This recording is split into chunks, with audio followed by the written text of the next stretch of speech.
بسم اللہ الرحمن الرحیم۔ اما بعد فاعوذ باللہ من الشیطان الرجیم، بسم اللہ الرحمن الرحیم۔ ناظرین، آپ کے سامنے آج ایسے 7 شخص کے بارے میں ذکر کریں گے۔ نبی پاک صلی اللہ علیہ وسلم نے فرمایا کہ ایسے 7 آدمی ہیں جنہیں نبی پاک نے فرمایا کہ اللہ کل قیامت کے دن انہیں عرش کا سایہ نصیب کرے گا۔ پہلا شخص وہ ہے، نبی پاک نے فرمایا انصاف کرنے والا حاکم، کہ حکمران ہے، بادشاہ ہے، پھر بھی انصاف صحیح کرتا ہے، کہ ہر معاملے میں انصاف کرتا ہے، اللہ سے ڈرتا ہے۔ اور دوسرا شخص وہ ہے، نبی پاک نے فرمایا جس نے جوانی اللہ کی عبادت میں گزار دی۔ اور تیسرا شخص وہ ہے جس کا دل ہر وقت مسجد میں لگا رہا ہے، کہ آوارہ گردی نہیں کی، اس نے جوانی میں بھی اپنا دل اللہ کے گھر کے ساتھ لگا کے رکھا ہے۔ اور چوتھا شخص نبی پاک نے فرمایا کہ اگر وہ کسی سے محبت کرتا ہے دنیا میں تو اللہ کی رضا کی خاطر کرتا ہے، اپنی نفسیانی خواہش کے لیے نہیں کرتا، وہ اللہ کی رضا کے لیے ایک دوسرے سے محبت کرتے ہیں۔ نبی پاک نے فرمایا جب قیامت کے دن اٹھایا جائے گا تو اللہ قیامت کے دن انہیں عرش کا سایہ نصیب فرمائے گا۔ دونوں اللہ کے عرش کے نیچے ہوں گے، سائے کے نیچے ہوں گے، جب کہیں بھی سایہ نظر نہیں آئے گا۔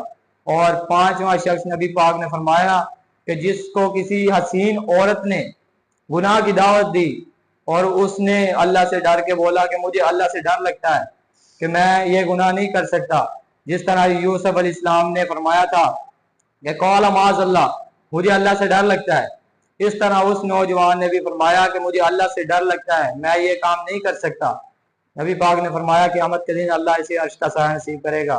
اور چھٹا شخص وہ ہے جو نبی پاک نے فرمایا کہ یہ ہر وقت یہ جب صدقہ کرتا ہے تو پوشیدہ طور پہ کرتا ہے، پوشیدہ طور پہ اس نے صدقہ کیا اللہ کی رضا کی خاطر، اور یہ بھی شخص کل قیامت کے دن اللہ کے عرش کا سایہ نصیب ہوگا، یہ حقدار ہے۔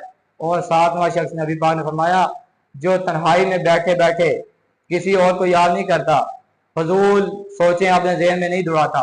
نبی پاک نے فرمایا اکیلا بیٹھا ہے اور اپنے ذہن میں اللہ کو یاد کیا ہے، تنہائی میں اللہ کو یاد کرتا ہے، اور یاد کرتے کرتے بے ساختہ آنکھوں سے آنسو آ جاتے ہیں۔ نبی پاک نے فرمایا کہ جب اللہ کو تنہائی میں یاد کرتا ہے اور اس کی آنکھوں میں آنسو آ جاتے ہیں، نبی پاک نے فرمایا یہ بھی خوش نصیب ہے وہ جو کل قیامت کے دن اسے عرش کا سایہ نصیب ہوگا۔